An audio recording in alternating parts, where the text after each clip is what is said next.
Hello, I'm Zim. This is my second video ever, so probably a bit rough around the edges still. Sorry about that. This is my channel where I talk about things because I can, and I just so happen to really like Mob Psycho 100 and therefore would really like to talk about it. I don't expect this video to do as well as my Gamerverse video since this one is so much more self-indulgent and less drama focused, but I hope some of you will enjoy it anyway, and thank you so much for all the love on that first video. I didn't expect that at all. It was a really pleasant surprise. Very quick disclaimer, this interpretation of Mob Psycho 100 is heavily based on my life experiences and conversations with friends in similar positions. The traits I talk about won't apply to every ND person. Neurodivergent is a large umbrella term and no two people within it will have the exact same experiences, and no, not every ND person loves Mob Psycho 100. But this is a YouTube video and a reductive title is always the little cherry on top. I mostly wanted to make this video because the characters in this show made me, someone who is neurodivergent, feel very understood, and that's not to say that's what the story is about, nor that the creators intended for it to be interpreted this way. It's just a personal view. More like, this is why this character can be relatable in this way, rather than this character is this way, you know? But with that out of the way, let's get into what is possibly my favorite anime of all time.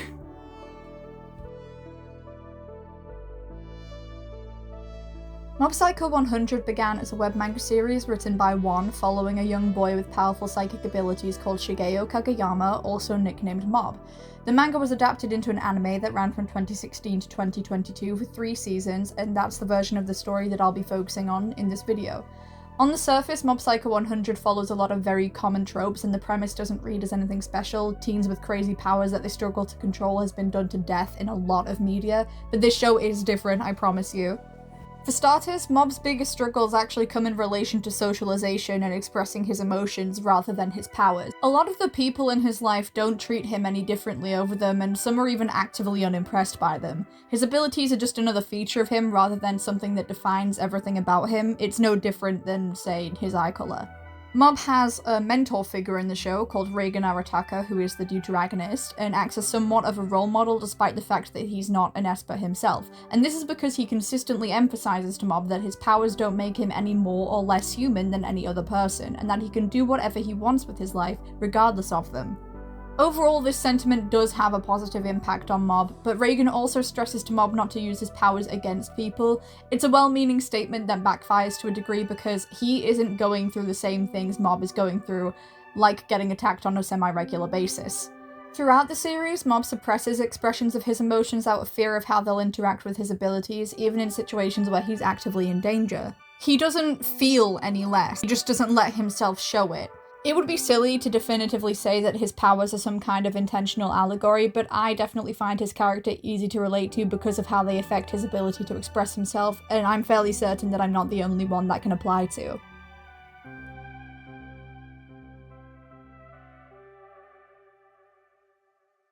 A huge recurring theme throughout the show is an expectation some characters have for Mob to be extraordinary or use his powers in certain ways, to think himself to be unique or special, which he defies by living as just another middle school kid to the best of his ability. In some ways you could even argue that he chooses to be average. He joins a sports club while being physically really weak instead of the telepathy club where he'd excel massively. He doesn't let his powers define his interests or choices, nor does he let them stop him from trying to improve himself. Mob isn't very popular in school, but it's just because he's kind of bland at a first glance, not that he's particularly bullied or singled out, he's just not popular. People closest to him don't really see his powers as anything special, but people who aren't as close to him see them as his only unique trait. This is especially prevalent when he meets the members of the telepathy club, which I feel like is to be expected because it's the telepathy club, because they see that as his only defining trait. It kind of reminds me a lot of how neurodivergent kids in school are expected to be crazy good in certain subjects due to common stereotypes. You know, the autistic prodigy who's quiet and awkward but a genius at maths or science or something. Often, for socially awkward or anxious kids in school, there's this weird pressure to be good at something academically to make up for being so bad at the social side of school life. A lot of the time, well-meaning people will try to focus on aspects of disorders that they deem to be positive, like hyperfixations, hyperfocus, good memory, etc., in favor of executive dysfunction, meltdowns, and the difficulty with socializing, even though they all coexist. That experience had me looking at Mob struggling to wrangle his powers in relation to his feelings, being told by people how special he is and how he should use them, while also being taunted for being emotionless and thinking, oh my god, he's just like me for real. I also think the way his issues with expressing himself are portrayed just feels really well done. The show emphasizes that he does still have all of those feelings, he just feels unsafe and unsure about how to show them, and so they get bottled up until he reaches a breaking point. This is pretty easily seen as a parallel to having a meltdown, usually shown as small things piling up until it just gets to be too much. The show even has a visual of a percentage counting up until he loses control, which really is how it feels sometimes. Obviously it's not exactly the same thing, but it provides a pretty good analogy to use to explain meltdowns to people who don't experience them. It's pretty easy for the last trigger for a meltdown to be something that is perceived as irrelevant or surface level, but it helps to be able to say it was like small things filled up the percentage bar all day and that was the last little push into getting really overwhelmed. Low-key not fair that when Mob does it, he's unleashing his psychic powers, but when I do it, I'm having a meltdown. But, like, whatever, it's not even that cool. I don't want glowing white eyes and a sparkly rainbow aura anyway. I'm not jealous. But anyway, like I said before, this won't be relatable to everyone, but I think it can easily fit this interpretation. A lot of the time I recommend this show to neurodivergent friends because after knowing some of their experiences, I think it can help them the same way it did for me. And as a bonus, Mob isn't the only character that a lot of this relatability can apply to, because there's a variety of what feels like really good, completely unintentional representation throughout the show, to the point where headcanons for them are very widely accepted in the fanbase, and one of the main examples for this is who I'm going to talk about next, Serizawa. Serizawa Katsuya is a character who appears towards the end of the second season of the show and becomes a consistent part of the wider cast of characters throughout season 3. He's written to be an extreme parallel of Mob, an example of where he could have ended up if he had someone the opposite of Reagan as his role model, teaching him his powers define him entirely. Unlike Mob, Serizawa completely lacked any control over his powers as a child, frequently having outbursts that endangered people around him, and this resulted in him being shunned and growing ashamed of himself and his powers. He coped with this by isolating himself for around 15 years, and while this extreme level of isolation won't apply to most viewers, it easily reflects how it feels to live in a society that wasn't built for you, surrounded by people who don't understand you and actively single you out. Serizawa is later recruited by the antagonist of the second season, Toichiro Suzuki. Suzuki believes himself to be superior because of his abilities and he tells Serizawa the same. The thing is, Serizawa doesn't internalize this sentiment, but rather clings to this first kindness and sign of understanding he's ever felt. Suzuki gives him an umbrella, which acts almost as a comfort item. He carries it everywhere and at one point literally uses it as a shield. And this can be interpreted as having a literal comfort item, but it also represents dependency and stasis. It's what happens when you give up on a life outside of the life people expect you to have because of something about the way you are.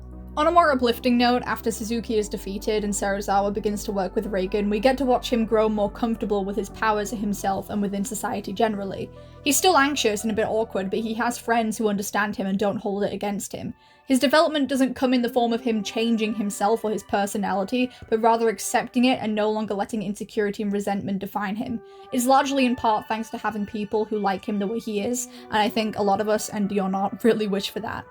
Now, Mob and Serizawa are both kind of easy examples, but there are a lot of characters in the show that are interpreted as neurodivergent by the fandom, but one lesser talked about character who I personally love is...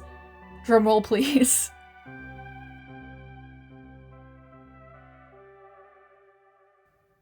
It's Tome Kurata. All the way Tome. She's a character who appears very early on in the show and maintains a role throughout as the president of the Telepathy Club and later on a true friend to Mob.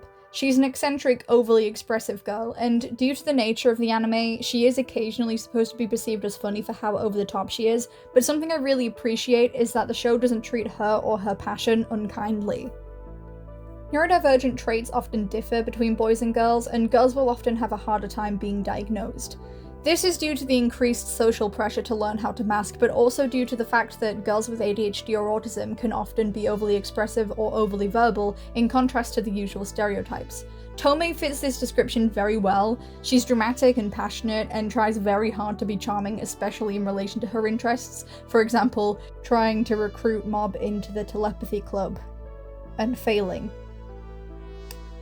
Her interests are also a good topic of discussion because it's already obvious and established that psychic powers are real, but Tome specifically wants to use telepathy to contact aliens whose existence hasn't been proven in this universe. Yet, anyway. Something I find kind of funny and relatable is how little she actually gets done in the club room. She's the only member of the club with a strong passion and drive towards this goal, but she doesn't use it.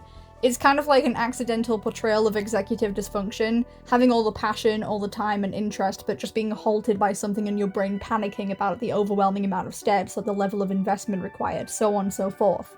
I love Tome a lot because, unlike usual token weird girl characters in shows, she forms a genuine connection with other characters, and her interests are validated in a really beautiful episode where she does indeed get to meet aliens.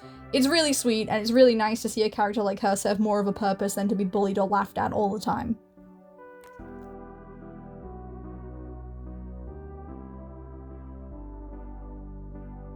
Basically, I just think this show is worth watching no matter who you are, because chances are you might relate to it, or it could help you better understand some of the people in your life. Even aside from this interpretation, it's just good. It has beautiful animation, banger intros and outros, and a really solid balance of comedy and drama. And one thing you can't argue with is that it's a story of self-acceptance, which is a really positive message overall, and seriously, so many of the characters are great, even if I didn't talk about them in depth here. Like, guys, there's a reason Reagan was toe-to-toe with Sansa Skeleton for the title of Best Tumblr Sexy Man, come on. All in all, this video is just one long-winded recommendation. I know to people who were already into the show, this is quite surface level, but that's mostly down to 3 seasons being a lot of content to take into consideration for something like this. It's not a crazy amount to watch through though. Watch it. Seriously. I also didn't want this video to just be a summary of the story or plot overall, more like a little hook to encourage anyone who this might sound appealing to check it out. I just love this show for a variety of reasons, and I hope it continues to be appreciated and enjoyed forever by everyone. I wish I was smart enough to do like a proper big video essay, but alas, I am not. Anyway, that's more or less the end. If you liked this, consider subscribing maybe, but no pressure. Thanks, bye, I love you, I just lost the game.